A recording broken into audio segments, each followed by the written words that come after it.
guys, it's me again, Ferds, your vlogger and stylist. Sheesh!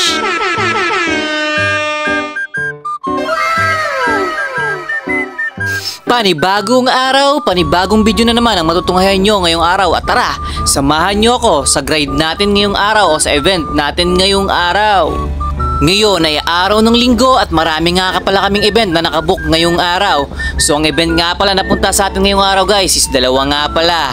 At ang unang sinet up nga pala natin bago nga pala ako tuluyan na pumunta doon sa mismong event na hahawakan natin ngayong araw is nag-set up nga pa muna ako sa Lego setup o sa 7th birthday setup natin na sa Jollibee nga pala gaganapin. At hindi ko na nga pala na-videohan yun dahil masyadong maaga yon at medyo rush kasi. Ang kailangan lang kasi namin na time para mag-setup doon sa Jollibee is binigay lang ay 30 minutes lang. Kaya hindi na ako nakapag-setup ng camera at nag-video o na-videohan yung nangyari nga o sa pag-setup ko doon sa Lego setup doon sa 7th birthday doon na nagaganapin sa Jollibee. Pero kahit na ganoon ay sumabak pa rin tayo sa 30-minute setup at nagawa naman natin at natapos din naman natin agad yun bago nag-start ang party ng Jollibee or yung 7th birthday party na sa Jollibee gaganapin. At pagkatapos nga pala naming nag-setup sa Jollibee guys is nag-pick up ka pala muna kami ng gamit na kakailanganin naming gamit sa event namin ngayong araw. At pagkatapos kong mag-setup at naayos lahat ng mga gamit na kakailanganin natin for today's video guys is agad-agad na nga kaming bumiyahe. At pagkalipas nga ng ilang oras na biyahe o minuto is nakarating na nga kami sa resort o sa event place kung saan gaganapin ang event na 18th birthday. At yan nga pala ang hawakan nating event ngayong araw guys. At nauna na nga pala ang mga nagti-tables and chairs dito guys at nagsiset up na nga sila ng tables and chairs dito. Kaso ang pangit dito sa event place namin kung saan kami mag-event ngayong araw guys is open area siya at ang gusto ng client natin na sa mismong outdoor nga i-set up yung mismong backdrop decor natin. Okay lang naman sa akin at walang problema sa akin na kung sa outdoor natin i-set up ang mismong decor backdrop natin. Pero ang problema kasi medyo hindi maganda ang panahon dahil tag-ulan nga ngayong araw. Pero bago ko nga sinimula na pagsiset-up natin ng decor backdrop dito guys is tinawagan ko muna si boss para i-confirm sa client natin mismo kung doon ba talaga natin i-set up sa outdoor dahil hindi nga maganda ang panahon ngayon at umuulan nga. Pagkalipas nga ng ilang minuto pagkatapos ko ngang makausap si boss is dumating na nga yung mismong client natin dito at kinausap ko nga siya na tinanong ko siya if sa outdoor ba talaga nila ipapaset up yung mismong backdrop at decided na nga si ma'am na sa outdoor daw talaga ipapaset up yung mismong decor backdrop natin para daw mas maganda at para daw mas kita daw ng lahat. Pero bago nga ako pumayag is kinausap ko nga muna si ma'am at kinilarify ko sa kanya if okay lang ba talaga lalo't masama ang panahon ngayon. At sinabi ko nga sa kanya in case of emergency ma'am baka kailanganin natin ng tent baka kasi mabasa ang sounds and lights natin at ang mga lighting natin sa mismong backdrop at baka masira ito. Pumayag naman si ma'am at naghanap nga siya ng pwedeng pagkuhanan ng tent dito. Para in case of emergency na umulan at least nakahanda kami. Dito nga sa part na ito is habang inintay nga namin na dumating yung mismong tent is maya-maya lang din sumikat nga ang malakas na init ng araw.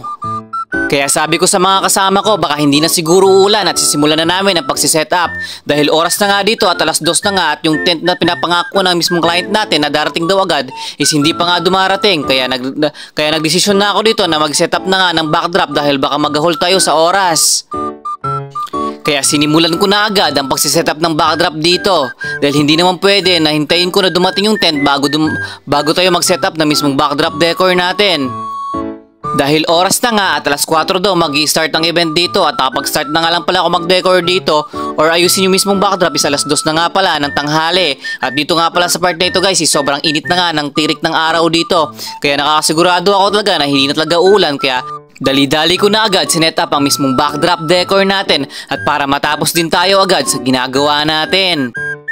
At dahil debut ang hawak na event natin ngayong araw guys kaya ang ginagamit natin pang setup dito is hindi balloons at mga flowers nga pala ang gamit natin dito guys. At sa backdrop nga pala natin ang motif nga pala na binigay sa atin ng client is purple nga pala.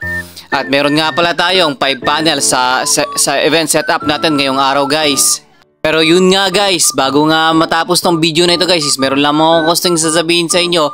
Kasi nga, di ba nga sabi ng client natin na magpo-provide daw siya ng tent. At nung dumating na nga yung tent is napakaliit lang pala ng tent. At hindi nga pala magkakasya ang backdrop decor natin dun guys.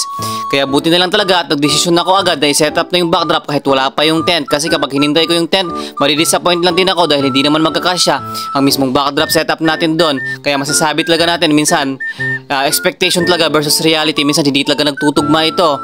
Kaya buti na lang talaga at nagdesisyon ako agad na i-set up yung backdrop at hindi ko na hinintay yung tent. Dahil dito naman for God's grace naman, hindi naman umulan at naging matiwasay naman ang pagsiset up namin dito at naging maayos naman lahat. At natapos naman namin ito bago magsimula ang event. At pagkatapos nga ng ilang oras at minutong pagbibilad sa init ng araw upang may set up itong backdrop decor natin ngayong araw, is ito na nga pala ang resulta ng decor backdrop setup natin ngayong araw guys.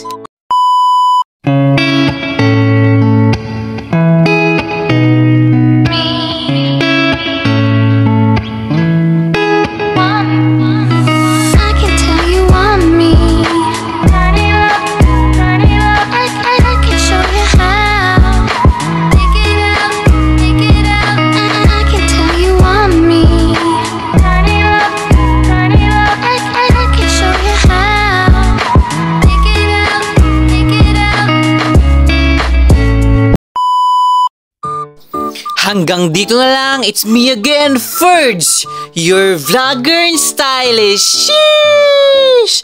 See you on my next video. Bye-bye!